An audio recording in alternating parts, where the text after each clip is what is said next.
Hello students, आज हम discuss करने जा रहे हैं first year new book chapter number 4। नए चैप्टर को शुरू करेंगे। तो इसका पहला टॉपिक है work done by a constant force. इसे देखेंगे work done by a constant force क्या है, और अगर ये एज अ लॉन्ग आ जाए तो इसे प्रेजेंट किस तरीके से करना है। मैंने कुछ हेडिंग्स अपने पीछे लिखी हुई है, इन्हें भी तुम लोगों ने साथ साथ नोट डाउन करना है। तो लेक्चर को स्टार्ट करते हैं। Welcome, you are on physics of how and I am your mentor जैनशवीर। तो टॉपिक है मेरे पास work done by a constant force. Constant force की वजह से वर्क डन। देखो, वर्क डन फिजिक्स में बोला किसे जाता है? फिजिक्स में वर्क डन बोला जाता है अगर किसी बॉडी पे मैं फोर्स लगाऊं और उस फोर्स की वजह से कोई बॉडी डिस्प्लेसमेंट कवर करे तो फिजिक्स कहते हैं यहाँ पे वर्क हुआ है। और अगर मैं किसी बॉडी पे फोर्स लगा रहा हूं लेकिन डिस्प्लेसमेंट नहीं कवर हो रही तो वहां पे कोई वर्क डन नहीं है। समझ रहे बाद में? फिजिक्स में वर्क डन बोला जाता है अगर किसी बॉडी पे फोर्स लगे तो उस फोर्स की वजह से डिस्प्लेसमेंट कवर हो तो वो वर्क डन है, अदरवाइज नो वर्क डन।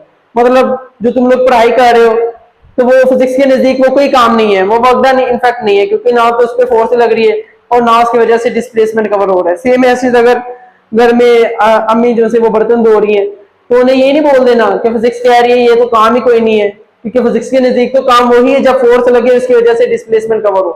तो बहरहाल तो फिजिक्स के नजदीक कोई भी काम अगर तुम लोग कर रहे हो, पढ़ाई कर रहे हो या अदर एक्टिविटीज में इन्वॉल्व हो, अगर इसमें फोर्स और डिस्प्लेसमेंट इन्वॉल्व नहीं है तो there is no work done. Sorry. तो फिजिक्स में सिंपली वर्क डन बोला जाता है। डेफिनेशन देखना, कांस्टेंट फोर्स। अब मुझे वर्क डन फाइंड आउट करना है बाय कांस्टेंट फोर्स। मतलब अगर मैं किसी बॉडी पे कांस्टेंट फोर्स लगाऊं और उसकी वजह से डिस्प्लेसमेंट कवर हो तो यहाँ पे वो वर्क डन हुआ है, लेकिन किसकी वजह से? Bye constant force. डेफिनेशन देखना, when a constant force acts on a body, जब कांस्टेंट फोर्स किसी बॉडी पे एक्ट हो, ऐसी फोर्स हो कि चेंज नहीं हो रही, कांस्टेंट है। अगर 20 न्यूटन है तो 20 न्यूटन की थ्रो और लग रही। When a constant force acts on a body and it covers some displacement, उस constant force की वजह से बॉडी कुछ ना कुछ डिस्प्लेसमेंट कवर करती है, and it covers some displacement in the direction of force, force की डायरेक्शन में कुछ डिस्प्लेसमेंट कवर करती है, तो शुरू में वर्क डन हुआ है। तो वो जो वर्क डन है वो बराबर होगा मेरे पास फोर्स इनटू डिस्प्लेसमेंट। अगर किसी बॉडी में मैंने लगाई है फोर्स और उस फोर्स की वजह से बॉडी ने in the direction of force जो डिस्प्लेसमेंट कवर किया, इसी डायरेक्शन में जो डिस्प्लेसमेंट कवर किया, तो इसका मतलब है यहाँ पे वर्क डन हुआ है, और वो जो वर्क डन होगा वो मेरे पास बराबर होगा फोर्स इनटू डिस्प्लेसमेंट। कितनी फोर्स लगी और उसकी वजह से कितना डिस्प्लेसमेंट कवर हुआ, तो ये मेरे पास वर्क डन का फॉर्मूला है। अब ये जो फॉर्मूला है ना, इसकी कुछ लिमिटेशन है। इसकी लिमिटेशन क्या है? दिस फॉर्मूला वैलिड ओनली, ये फॉर्मूला सिर्फ और सिर्फ तब वैलिड है when force is constant, जब बॉडी में लगने वाली फोर्स कांस्टेंट है। अभी हम कांस्टेंट फोर्स का सिनेरियो तो स्पेशल केस को तो डिस्कस कर रहे हैं। तो अगर एक बॉडी पे लगने वाली फोर्स कांस्टेंट है तो शुरू में वो जो डिस्प्लेसमेंट कवर होगा वर्क डन हुआ है, और वो जो वर्क डन है इसका फॉर्मूला क्या होगा? Force into displacement. This formula is valid only when force is constant.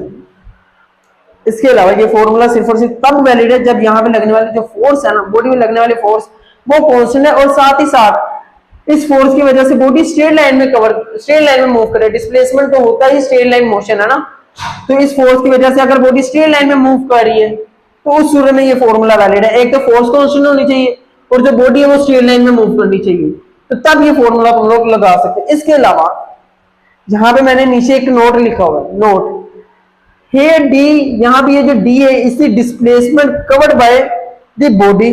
यहाँ पे ये जो डी है ये क्या है? Displacement covered by the body. कब? When force is acting on it. यहाँ पे डी के वो डिस्प्लेसमेंट है जब इस बॉडी पे फोर्स लग रही थी।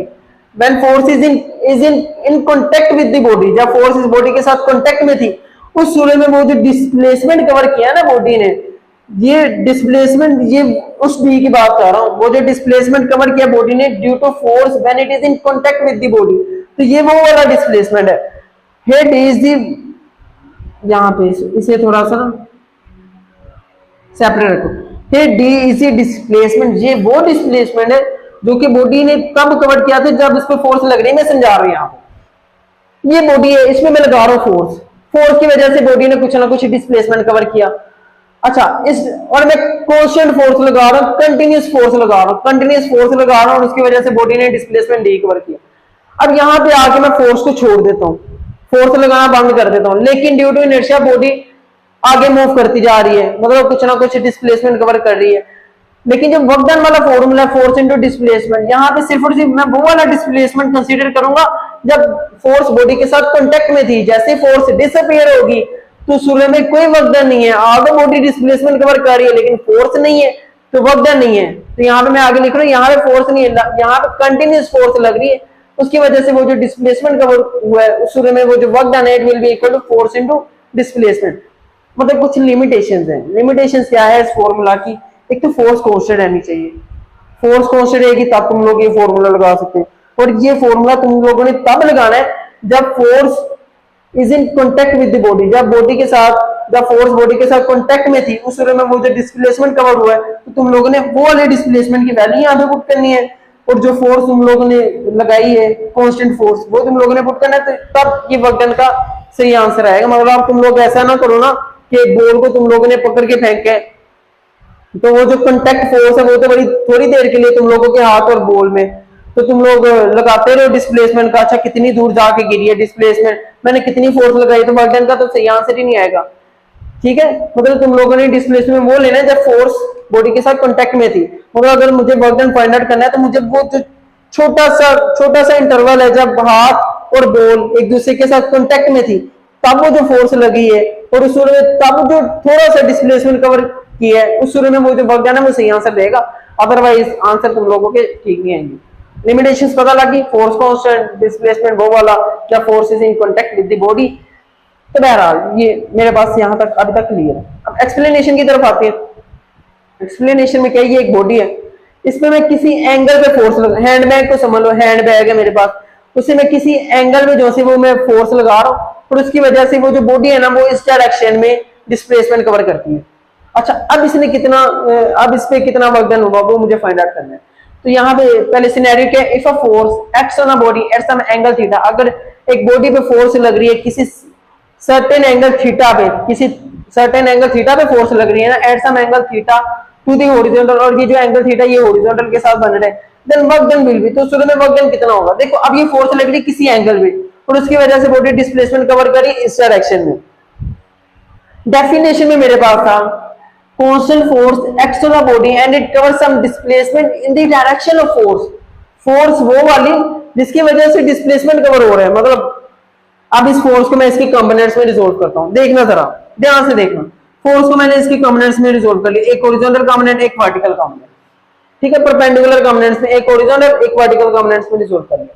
अच्छा जिस कंपोनेंट के साथ एंगल फॉर्म हो रहा था, ये मैं पहले अपनी वीडियोस में बहुत मरतबा बता चुका हूं, जिस कंपोनेंट के साथ एंगल फॉर्म हो रहा होता है वो होता है कोस कंपोनेंट। ये होगा मेरे पास, इसे मैं यहाँ पे शो कराता हूँ, ये वाला हॉरिजॉन्टल कंपोनेंट होगा मेरे पास एफ कोस ऑफ थीटा, और जिसके साथ नहीं हो रहा ये होगा मेरे पास F sine of theta.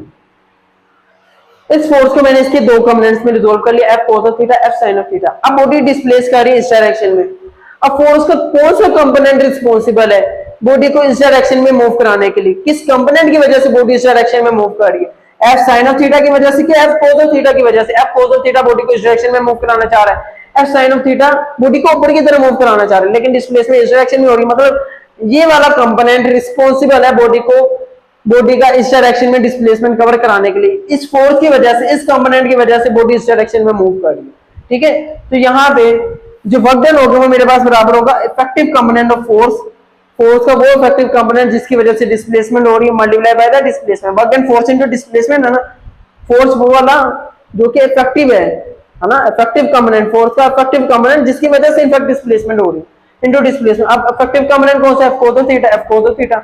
Displacement कितना हुआ? डी, डी लिख दिया, इसे मैं लिख सकता हूं F D cos of theta. ठीक है, अब मेरे पास तुम लोगों को पता है कि अगर हमने डॉट प्रोडक्ट और स्केलर प्रोडक्ट में ये पढ़ा हुआ है कि A B cos of theta मेरे पास बराबर होते हैं A dot B, vector A dot vector B. Same as ये मेरे पास है F D cos of theta, तो F D cos of theta मेरे पास किसके बराबर होगा? एफ डॉट डी के, एफ डॉट डी के बराबर होगा ऑब्वियसली।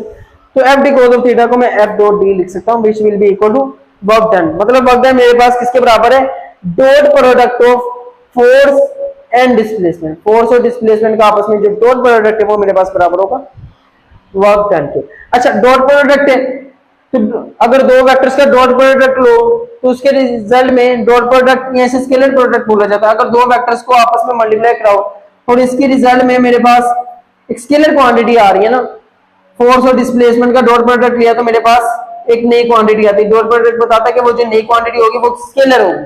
तो यहाँ पे क्वांटिटी कौन सी है? Work done is a scalar quantity. Work done मेरे पास एक स्केलर क्वांटिटी है, ठीक है। और यूनिट क्या है इसका? वर्क डन का फोर्स का यूनिट न्यूटन, डिस्प्लेसमेंट का यूनिट मीटर, तो इसका यूनिट है न्यूटन मीटर या जाउल। जाउल भी इसका वेरी पॉपुलर यूनिट है, तो जाउल या न्यूटन मीटर, ठीक है। इन सारी चीजों को नोट डाउन करो। नेक्स्ट व्हाइट बोर्ड पे चलते हैं।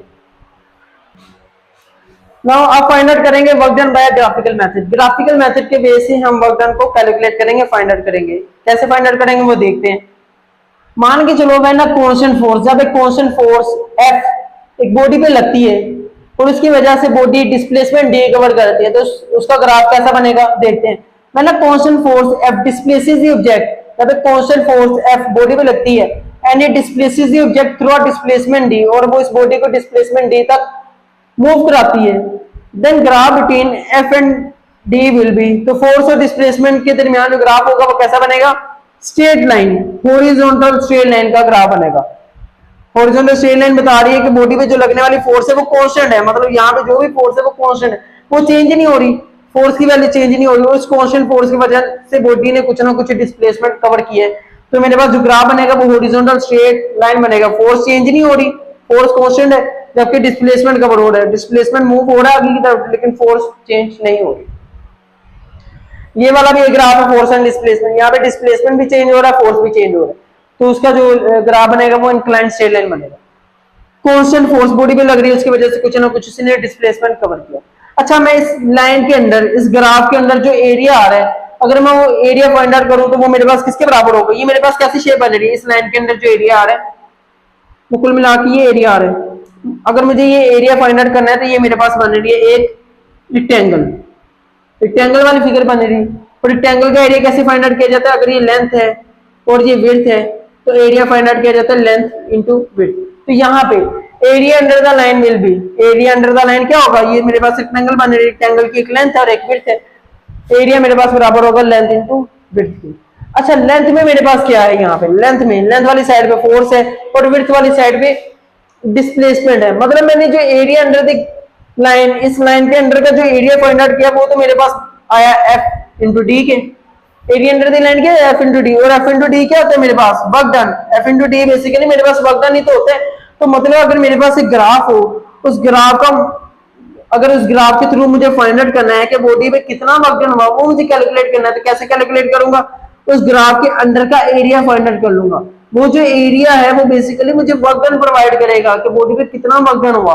देख रहे हो, F इंटू डी है और F into D basically work done के बराबर होता है। Hence area under the F D graph, force and displacement graph के अंडर का जो एरिया है provides the work done on the object, provides the work done on the object और body. तो ये बताएगा कि बॉडी पे, एक ऑब्जेक्ट पे कितना वर्क डन हुआ है। समझ लगी तुम लोगों को? अब इसे भी देख लेते हैं। अब ये मेरे पास एक सिनेरियो जिसमें फोर्स कांस्टेंट नहीं है, फोर्स भी चेंज हो रही है, फोर्स भी चेंज हो रही है, डिस्प्लेसमेंट भी चेंज हो रहा है, फोर्स कांस्टेंट नहीं है। आगे अपने टॉपिक से रेलेवेंट नहीं है लेकिन फिर भी देखते हैं। अब मुझे फाइंड आउट करना है कि बॉडी पे कितना वर्क डन हुआ। ये ग्राफ है तो मुझे तो पता लग गया area under the line, area under the graph मुझे वर्क डन प्रोवाइड करेगा। इसका एरिया मैं कैसे फाइंड आउट करूंगा? तो इसके जो बेसिकली ये मेरे पास कैसी शेप बन रही है? रेक्टेंगल। तो रेक्टेंगल का जो एरिया का फॉर्मूला होता है वो होता है मेरे पास 1/2 लेंथ इंटू विड्थ। मतलब देखो जरा, ये रेक्टेंगल है, सॉरी ये ट्रायंगल बन रही है, ठीक है, ये रेक्टेंगल है। अगर मैं रेक्टेंगल को दो हिस्सों में स्प्लिट कर दूं, डायगोनल पास करा दूं, तो मेरे पास दो ट्रायंगल्स बन जाएंगे। अच्छा, रेक्टेंगल का फॉर्मूला क्या था? Length into width. अब इसे जब मैंने दो हिस्सों में स्प्लिट कर दिया तो इसका जो एरिया का फॉर्मूला वो भी दो हिस्सों में स्प्लिट हो जाएगा। तो जो ट्रायंगल का फॉर्मूला वो क्या होगा? 1/2 लेंथ इंटू विड्थ। हाफ होगा ना, हाफ होगा एरिया ऑफ रेक्टेंगल के। ट्रायंगल का जो एरिया का फॉर्मूला है it will be half of the area of rectangle. तो ट्रायंगल का फॉर्मूला क्या हो गया? एरिया का 1/2 लेंथ इंटू विड्थ। तो एरिया का फॉर्मूला 1/2 लेंथ इंटू विड्थ। मुझे एरिया फाइंड आउट करना है, एरिया बेसिकली मुझे वर्क डन देगा। एरिया की जगह वर्क डन आ गया 1/2, और लेंथ की जगह मेरे पास, लेंथ में मेरे पास फोर्स है, विड्थ में मेरे पास डिस्प्लेसमेंट है, फोर्स इंटू डिस्प्लेसमेंट। तो इस में जो एरिया का फॉर्मूला होगा वो मेरे पास होगा 1/2 force into displacement. Special cases हैं उन्हें डिस्कस करते हैं। वर्क डन मेरे पास अगर किसी खास एंगल पे फोर्स लग रही है ना, फोर्स किसी सर्टेन एंगल पे लग रही है, तो शुरू में वर्क डन मेरे पास FD cos ऑफ थीटा होता है।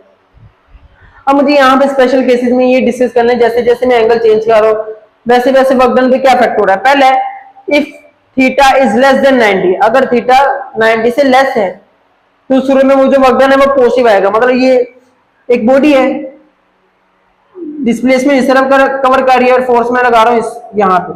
अब ये जो थीटा है, ये जो एंगल है थीटा, ये 90 से तो कम ही है, जो भी है जितना भी एंगल है, लेकिन ये 90 से मुझे नजर आ रहा है कम है। 90 यहाँ पे होता है, यहाँ पे अगर फोर्स यहाँ पे होती है शुरू में 90 होता है, 90 से कुछ नीचे तो एंगल यहाँ पे थीटा 90 से लेस है। अगर थीटा 90 से लेस होगा तो शुरू में वो जो वर्क डन है वो मेरे पास पॉजिटिव होगा। यहाँ पे पुट करके देख लो, कोई भी वैल्यू 30 पुट कर लो, 40 पुट कर लो, 60, 70, 80 थीटा की जगह, तो तुम लोगों के पास पॉजिटिव ही आंसर आएगा।